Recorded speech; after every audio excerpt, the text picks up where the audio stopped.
चिमटे ने सभी को मोहित कर लिया। अब पैसे किसके पास धरे हैं? फिर मेले से दूर निकल आए हैं। 9 कब के बज गए। धूप तेज हो रही है। घर पहुंचने की जल्दी हो रही है। बाप से जिद भी करें तो चिमटा नहीं मिल सकता। हामिद है बड़ा चालाक, इसीलिए बदमाश ने अपने पैसे बचा रखे थे। अब बालकों के 2 दल हो गए हैं। मोहसिन, महमूद, सम्मी और नूरे एक तरफ हैं, हामिद अकेला दूसरी तरफ। शास्त्रार्थ हो रहा है। सम्मी तो विधर्मी हो गया, दूसरे पक्ष से जा मिला, लेकिन मोहसिन, महमूद और नूरे भी हामिद से एक 2 साल बड़े होने पर भी हामिद के आघातों से आतंकित हो उठे हैं। उसके पास न्याय का बल है और नीति की शक्ति। एक ओर मिट्टी है, दूसरी ओर लोहा, जो इस वक्त अपने को फौलाद कह रहा है। वह अजेय है, घातक है।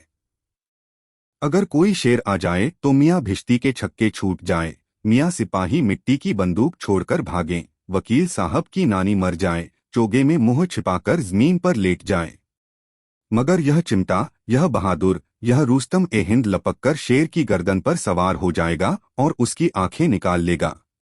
मोहसिन ने एड़ीचोटी का जोर लगाकर कहा, अच्छा, पानी तो नहीं भर सकता। हामिद ने चिमटे को सीधा खड़ा करके कहा, भिश्ती को एक दांत लगाएगा तो दौड़ा हुआ पानी लाकर उसके द्वार पर छिड़कने लगेगा।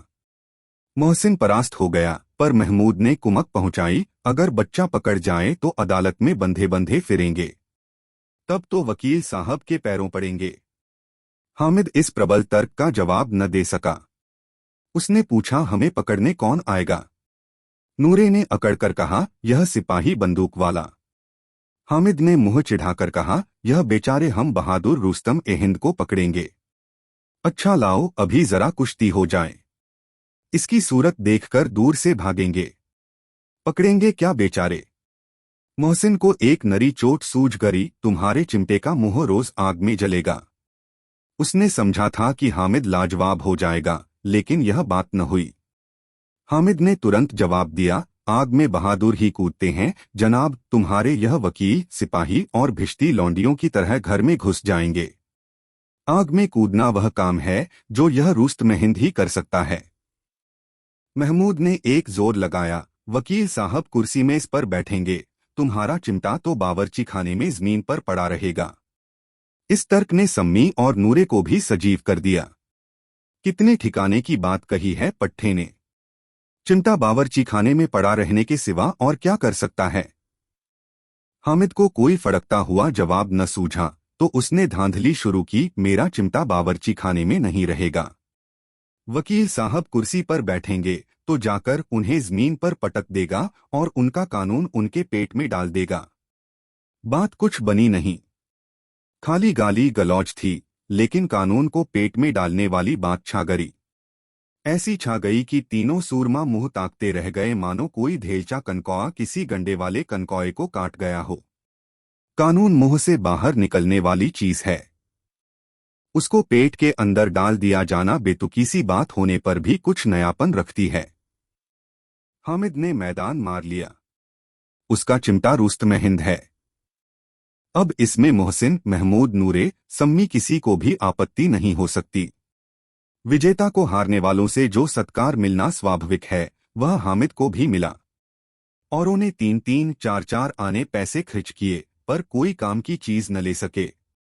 हामिद ने 3 पैसे में रंग जमा लिया। सच ही तो है, खिलौनों का क्या भरोसा, टूट फूट जाएंगे। हामिद का चिमटा तो बना रहेगा बरसों। संधि की शर्तें तय होने लगीं। मोहसिन ने कहा, जरा अपना चिमटा दो, हम भी देखें। तुम हमारा भिश्ती लेकर देखो।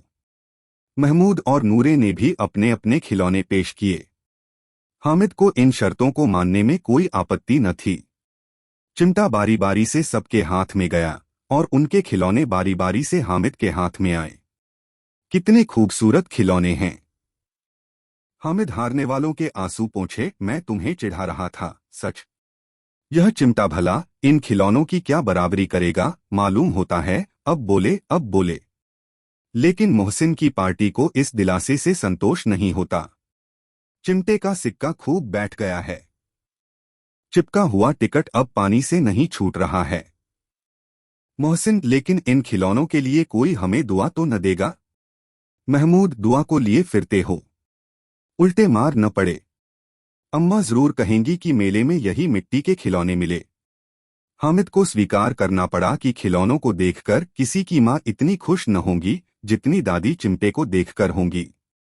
3 पैसों ही में तो उसे सब कुछ करना था और उन पैसों के इस उपयोग पर पछतावे की बिल्कुल जरूरत न थी। फिर अब तो चिमटा रुस्तमहिंद है और सभी खिलौनों का बादशाह। रास्ते में महमूद को भूख लगी। उसके बाप ने केले खाने को दिए। महमूद ने केवल हामिद को साझी बनाया। उसके अन्य मित्र मुंह ताकते रह गए। यह उस चिमटे का प्रसाद था। 11 बजे गांव में हलचल मच गई। मेले वाले आ गए।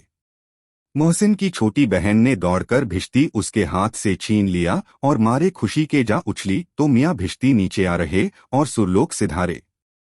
इस पर भाई बहन में मारपीट हुई। दानों खूब रोए। उनकी अम्मा यह शोर सुनकर बिगड़ी और दोनों को ऊपर से 2-2 चाटे और लगाए। मियाँ नूरे के वकील का अंत उनके प्रतिष्ठानुकूल इससे ज्यादा गौरवमय हुआ। वकील मीन पर या ताक पर तो नहीं बैठ सकता। उसकी मर्यादा का विचार तो करना ही होगा। दीवार में खूंटियां गाड़ी गई। उन पर लकड़ी का एक पटरा रखा गया। पटरे पर कागज का कालीन बिछाया गया। वकील साहब राजा भोज की भांति सिंहासन पर विराजे। नूरे ने उन्हें पंखा झलना शुरू किया। अदालतों में खस की टट्टियां और बिजली के पंखे रहते हैं, क्या यहां मामूली पंखा भी न हो? कानून की गर्मी दिमाग पर चढ़ जाएगी कि नहीं? बांस का पंखा आया और नूरे हवा करने लगे। मालूम नहीं पंखे की हवा से या पंखे की चोट से वकील साहब स्वर्गलोक से मृत्युलोक में आ रहे और उनका माटी का चोला माटी में मिल गया। फिर बड़े जोर शोर से मातम हुआ और वकील साहब की अस्थि घूरे पर डाल दी गई। अब रहा महमूद का सिपाही।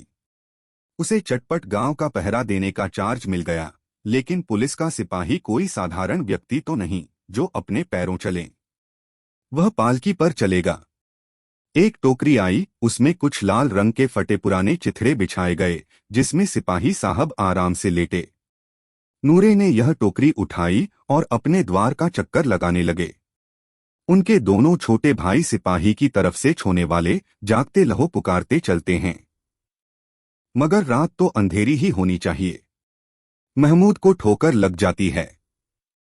टोकरी उसके हाथ से छूटकर गिर पड़ती है और मियाँ सिपाही अपनी बंदूक लिए जमीन पर आ जाते हैं और उनकी एक टांग में विकार आ जाता है। महमूद को आज ज्ञात हुआ कि वह अच्छा डॉक्टर है। उसको ऐसा मरहम मिला गया है जिससे वह टूटी टांग को आनन फानन जोड़ सकता है। केवल गूलर का दूध चाहिए। गूलर का दूध आता है। टांग जोड़ दी जाती है, लेकिन सिपाही को ज्यों ही खड़ा किया जाता है टांग जवाब दे देती है। शल्यक्रिया असफल हुई तब उसकी दूसरी टांग भी तोड़ दी जाती है। अब कम से कम एक जगह आराम से बैठ तो सकता है। एक टांग से तो न चल सकता था न बैठ सकता था। अब वह सिपाही सन्यासी हो गया है। अपनी जगह पर बैठा बैठा पहरा देता है। कभी कभी देवता भी बन जाता है। उसके सिर का झालरदार साफा खुरच दिया गया है। अब उसका जितना रूपांतर चाहो कर सकते हो। कभी कभी तो उससे बाट का काम भी लिया जाता है। अब मियाँ हामिद का हाल सुनिए। अमीना उसकी आवाज सुनते ही दौड़ी और उसे गोद में उठाकर प्यार करने लगी। सहसा उसके हाथ में चिमटा देखकर वह चौंकी। यह चिमटा कहाँ था? मैंने मोल लिया है। क्या पैसे में? 3 पैसे दिए। अमीना ने छाती पीट ली। यह कैसा बेसमझ लड़का है कि दोपहर हुआ कुछ खाया न पिया। लाया क्या? चिमटा। सारे मेले में तुझे और कोई चीज न मिली जो यह लोहे का चिमटा उठा लाया। हामिद ने अपराधी भाव से कहा, तुम्हारी उंगलियां तवे से जल जाती थीं, इसलिए मैंने इसे लिया। बुढ़िया का क्रोध तुरंत स्नेह में बदल गया, और स्नेह भी वह नहीं जो प्रगल्भ होता है और अपनी सारी कसक शब्दों में बिखेर देता है। यह मूक स्नेह था, खूब ठोस, रस और स्वाद से भरा हुआ। बच्चे में कितना त्याग, कितना सद्भाव और कितना विवेक है। दूसरों को खिलौने लेते और मिठाई खाते देखकर इसका मन कितना ललचाया होगा। इतना सख्त इससे हुआ कैसे? वहां भी इसे अपनी बुढ़िया दादी की याद बनी रही। अमीना का मन गदगद हो गया। और अब एक बड़ी विचित्र बात हुई। हामिद के इस चिमटे से भी विचित्र। बच्चे हामिद ने बूढ़े हामिद का पार्ट खेला था। बुढ़िया अमीना बालिका अमीना बन गई। वह रोने लगी। दामन फैलाकर हामिद को दुआएं देती जाती थी और आंसू की बड़ी बड़ी बूंदें गिराती जाती थी। हामिद इसका रहस्य क्या समझता?